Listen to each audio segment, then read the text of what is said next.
மௌன சித்தர். மூக்குப்பிடி சித்தர் எனக்கு தெரிஞ்ச சித்தர் வந்து ரொம்ப நீங்க சொன்னீங்களா கனகப்பட்டி சித்தர் இருக்காரு.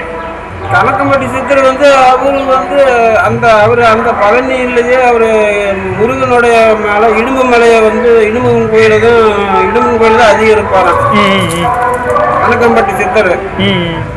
அவர் அங்கேயே இருந்து அப்புறமா வந்து அதிகமாக அங்கேருந்து அப்புறம் இடையில வந்து ஊருக்குள்ளே வந்து நடமாட ஆரம்பித்தார். அப்புறம் வந்து அவர் வந்து கோம்பப்பட்டி தான் சொந்த ஊர் கோம்பப்பட்டின்னாங்க. அப்புறம் அங்கேருந்து ஒரு தோட்டத்தை வந்து மோகன் தோட்டம்னு சொல்லி அந்த தோட்டத்தை வந்து சுற்றி வந்துக்கிட்டு இருந்தார். அப்புறம் வந்து அந்த தோட்டமெல்லாம் வந்து நம்ம தோட்டம் எல்லாம் மழை தண்ணி இல்லாமல் எல்லாம் காஞ்சி வந்து வறண்டு போய் கிடந்தது. இவர் போய் அங்கே உக்காந்தோடனே பசுமையாகி எல்லாம் அவர் அந்த தோட்டத்துக்கார நம்ம இடத்த விற்கிற நிலைமைக்கு தோட்டத்தை விற்கிற நிலைமைக்கு வந்து கஷ்டத்தில் வந்துட்டாரு.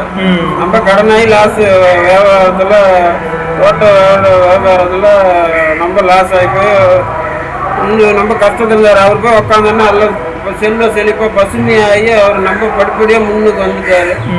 அப்புறம் அப்படியே அவர் சமாதி இறந்த உடனே அவர் ஜீவசமாதி அவரும் வந்து முருகன் போகருடைய ஆசீர்வாதத்தில் அவரும் வந்து அடிப்பட்டு சாவர நிலம் வந்து போகரோடைய அருள் சக்தி மந்திரம் கிடைச்சதுனால பொழைச்சிட்டாரு. ஜீவசமாதி ஆயிட்டாரு. போகரோட மறுபிறவை எடுத்து வந்து பொழைச்சி ஜீவசமாதி அங்கேயே தோட்டத்துலேயே அவர் ஜீவசமாதி பண்ணிட்டாங்க. அப்புறம் அந்தந்த சக்கம்மாங்கிற கோயில் ஒன்று அவருக்கு அவர் சொந்த குலதெய்வம் கணக்கம்பட்டி சாமியோட குலதெய்வம் சக்கம்மா வீரம்மா சக்கம்மான்னு வரும். அந்த கோயில் வந்து அவர் சொன்ன கட்டுறது அங்கே வந்து அவருக்கு பஞ்சலோக செலவு வச்சிருக்காங்க பிரம்மஸ்தலம். அப்புறம் அங்கே வந்து அப்புறம் ரோட்டு மேலே சத்குரு தபோவனம்னு இருக்குது பச்சளைப்பட்டியில். அது வந்து அந்த இடம் தனியாக வாங்கிட்டாரு. அந்த தோட்டம் மோகன் தோட்டங்கிறவர் அந்த தோட்டத்தை வந்து அவருடைய வாரிசுக்கு எழுதி கொடுத்துட்டாருன்னு சொன்னாங்க. அதுதான் நமக்கு தெரிஞ்ச வரைக்கும் அது.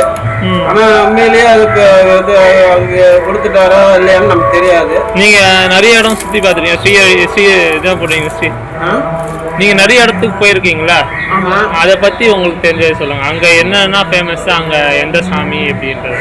எனக்கு நிறைய இடம் சுற்றோம்னா நான் வந்து நம்ம வந்து பித்து பிடிச்சி போய் காசி போனேன். முதல் பாசையே தெரியாத ட்ரெயின் அரைக்குறையாக பாசை பேசி போனேன்.